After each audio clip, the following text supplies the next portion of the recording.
ইউনূস এত মিষ্টি মিষ্টি করে কথা বলে, আপনাকে দেখে মনে হয় যে ভাজা মাছটা উল্টে খেতে জানে না। আমরা ভালো করতে হবে, আমাদেরকে ভালো করতে হবে, আমাদেরকে এটা করতে হবে, সেটা করতে হবে।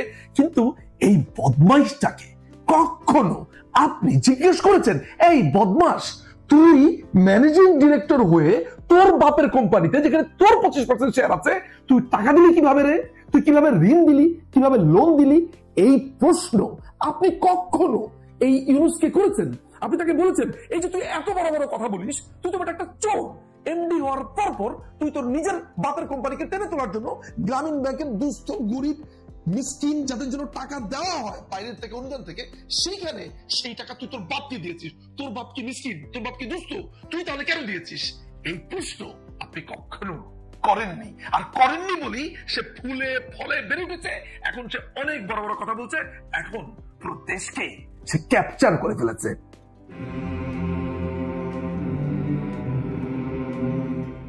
বাংলাদেশে গত বছর একটা আলোচ্য বিষয় বা আলোচিত বিষয় ছিল ইউনূসের বিরুদ্ধে মামলা, ইউনূসের বিভিন্ন দুর্নীতির ব্যাপারে অভিযোগ উত্থাপন।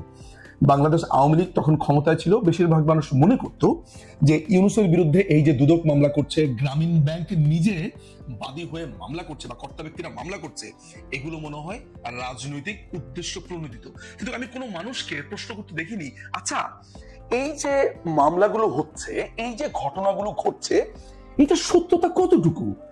এটা কি আদৌ ঘটেছে কিনা, বা যদি ঘটে থাকে তাহলে ব্যাপারটা কি?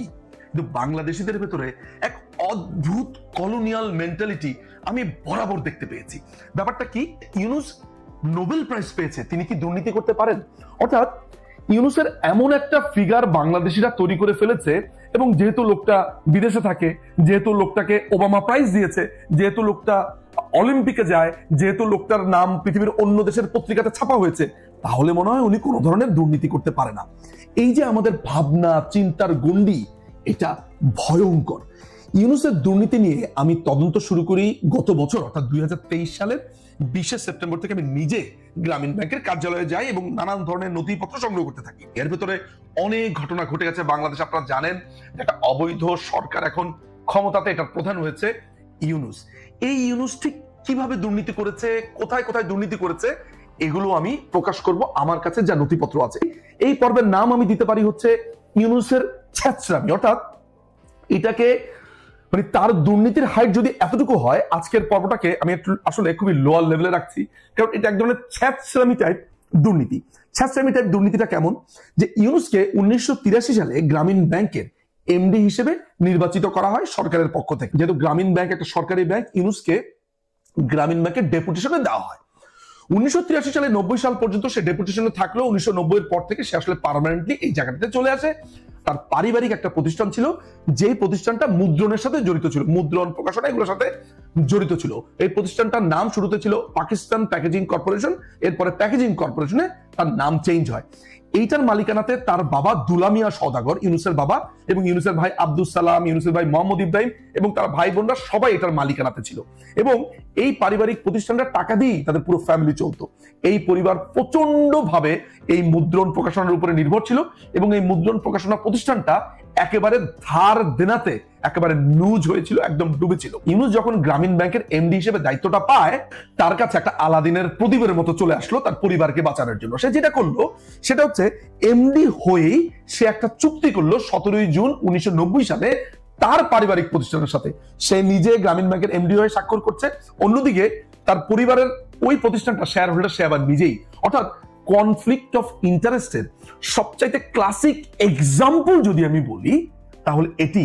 এই ছ্যাঁচড়াটা এমন একটা ছ্যাঁচড়া যে নিজের কোম্পানিকে সে তো চুক্তি করে ঋণ দিয়েছেই, প্লাস হচ্ছে এটিকে ম্যানেজিং এজেন্টও বানিয়ে দিয়েছে। ম্যানেজিং এজেন্টটা কি?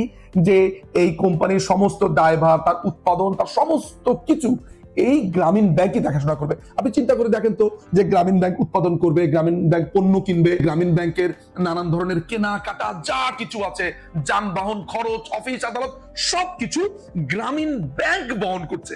অর্থাৎ ইউনূসের পারিবারিক প্রতিষ্ঠান, ইউনূস গ্রামীণ ব্যাংকের এমডি, আর ইউনূসের পারিবারিক প্রতিষ্ঠানের সাথে চুক্তি করে তার ঋণের জন্য, অর্থাৎ জর্জরিত ঋণ দিচ্ছে, তার সমস্ত টাকা পয়সা দিচ্ছে, তার সমস্ত খরচ দিচ্ছে। এই ভয়ঙ্কর দুর্নীতি ইউনূস করেছে। গ্রামীণ ব্যাংকের অর্ডিন্যান্স 1983 মোতাবেক ইউনূস কিন্তু কোনোভাবেই এই ঋণ তার প্যাকেজিং কর্পোরেশন লিমিটেড অর্থাৎ তার বাবা এবং তার শেয়ার হোল্ডারের কর্পোরেশনকে দিতে পারে না।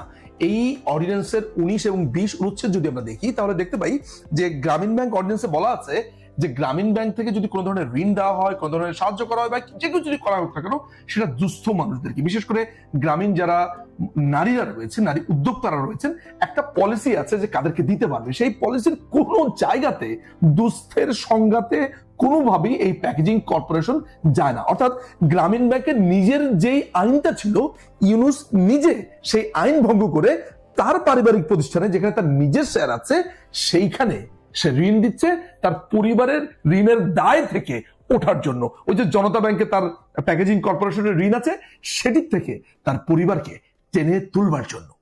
এটি নিয়ে আপনি কখনো কোনো প্রশ্ন তুলেছিলেন? উত্তর হচ্ছে আপনি কখনো প্রশ্ন তোলেননি। এখন গ্রামীণ ব্যাংকে ফান্ড দিত কেন? বিদেশি ফান্ড। আমি কয়েকটা ফান্ডের কথা বলি আপনাকে, যেমন নোরাট ফান্ড দিয়েছে, সুইডিশ সিরা দিয়েছে, কানাডিয়ান সিরা দিয়েছে, ইউএসএআইডি, ফোর্ড ফাউন্ডেশন।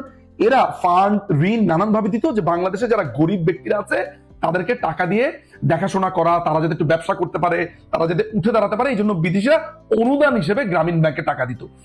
এই টাকাগুলোকে সাইড প্রজেক্টের আন্ডারে রাখা হতো। সাইড প্রজেক্টটা কি একটু বলে নেওয়া ভালো। সেটা হচ্ছে studies, innovation, development and experimentation একটা প্রোগ্রাম ছিল, যেটা পরবর্তীকালে বাতিল করা হয়, কিন্তু টাকাটা এসভিসিএফ নামে একটা ফান্ড গঠন করে রাখা হয়েছিল। এসভিসিএফ ফান্ডটা কি? সেটা হচ্ছে সোশ্যাল ভেঞ্চার ক্যাপিটাল ফান্ড।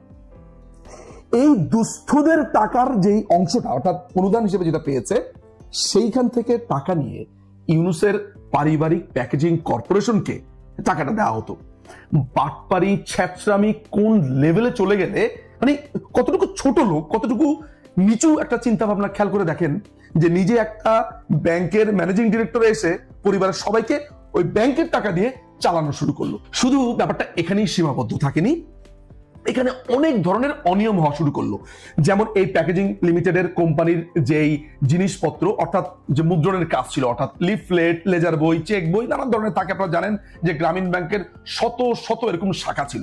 তারা যেটা করেছে যে এই প্যাকেজিং কোম্পানি যদি একটা লেজার বইয়ের খরচ দেখাতে হচ্ছে 100 টাকা, তাহলে এটা 100 টাকা। এটাকে যাচাই করার কোনো সুযোগই ছিল না যে এটা কি 10 টাকাতে পাওয়া যেতে পারতো, 20 টাকাতে পাওয়া যেতে পারতো। অর্থাৎ তার কোনো কম্পিটিটরই ইউনূস রাখেনি, নিজের পারিবারিক প্রতিষ্ঠানগুলোকে এগিয়ে নিয়ে যাওয়ার জন্য কাজটা করতো।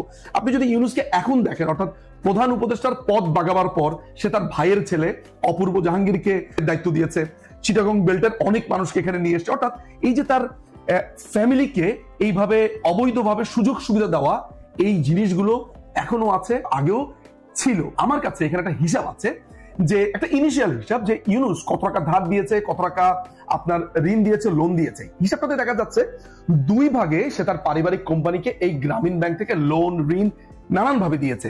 একটা হিসাব বলছে 1,14,00,000 টাকা সামথিং, আর আরেকটা হিসাব বলছে প্রায় 9.5 কোটি বা 10 কোটি টাকার কাছাকাছি। এগুলোকে আবার মূলধন ঋণ, চলতি ঋণ ইত্যাদি নানান ধরনের কেতাবি নামে অভিহিত করেছে।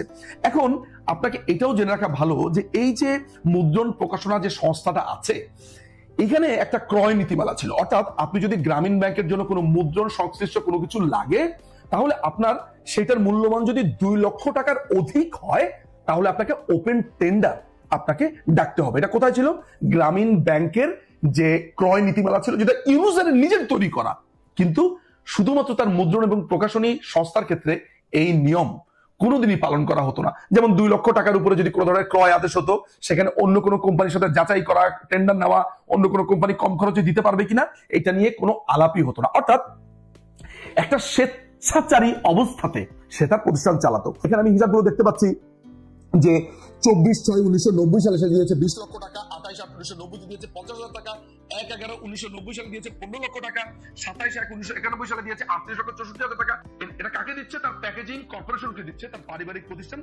7/10/1991 সালে দিয়েছে 75,71,053 টাকা। 19/11/1991 সালে দিয়েছে 11,50,000 জনতা ব্যাংকের ঋণ হিসেবে। অর্থাৎ জনতা ব্যাংকে যে ঋণ নিয়ে জর্জরিত ছিল সেটাও গ্রামীণ ব্যাংক দিয়েছে। এখানে তো আমি আপনাকে শুধু 90 এবং 91 সালের হিসাব দিলাম। সে এমডি থাকা অবস্থা পর্যন্ত, অর্থাৎ 2011 সাল পর্যন্ত এই হিসাব যদি দেখি, তাহলে আমরা দেখতে পাই শুধু মুদ্রণ প্রকাশনার জন্য এই কোম্পানিটি তৎকালীন সময়ে টাকা পেয়েছে প্রায় 65 কোটি টাকা। আর লোন পেয়েছে আগেই বলেছি যে এক জায়গাতে দেখতে পেয়েছি 10 কোটি টাকা, এক জায়গাতে দেখতে পেয়েছি 1.5 কোটি টাকার মতো।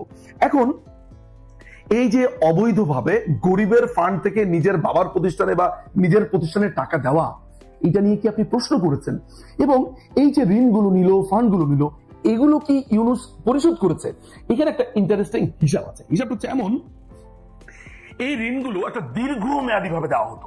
তো তার যে এত টাকা ঋণ ছিল, এই ঋণের আবার সুদও ছিল, অর্থাৎ প্যাকেজিং কর্পোরেশনকে এটার জন্য সুদ দিতে হতো। তো ইউনূস লক্ষ্য করে দেখলো যে এই যে গ্রামীণ ব্যাংক থেকে লোন পেয়ে সে আবার সুদ দিচ্ছে, আসল টাকা পরিশোধ করতে পারছে না, এইখানে কোন চালাকিটা করা যায় বা কোন বদমাইশিটা করা যায়। এই সুদগুলো ছিল কোনোটা 10% হারে সুদ, কোনোটা ছিল 12% হারে সুদ, কোনোটা ছিল 16% হারে সুদ। ইউনূস করলো কি, একটা পর্যায়ে এসে তার কার্যনির্বাহী সবার একটা বৈঠক ডাকলো। এখানে সেই ছিল সর্বেসর্বা, কার্যনির্বাহী বৈঠকে সবাই ছিল তার নিজের মানুষজন, নিজেই চাকরি দিয়েছে, ফলে সে যা বলতো, যে এজেন্ডা বাস্তবায়ন করতে চাইতো সেটাই হয়ে যেত। একটা পর্যায়ে এই 10, 12, 15%, 16% এসব সুদ না, সে করলো কি, সবকিছু মিলিয়ে 5% সুদ নির্ধারণ করলো এই তার নেওয়া ঋণের উপর। তো সেই হিসাব করে আবার বের করলো যে এর আগে সে যেই টাকা ঋণের টাকা পরিশোধ করে দিয়েছে, 5% সুদ নির্ধারণ করার পর সেগুলোকে সে রেট্রোস্পেক্টিভ ইফেক্ট দিল। সেটা কি জিনিস?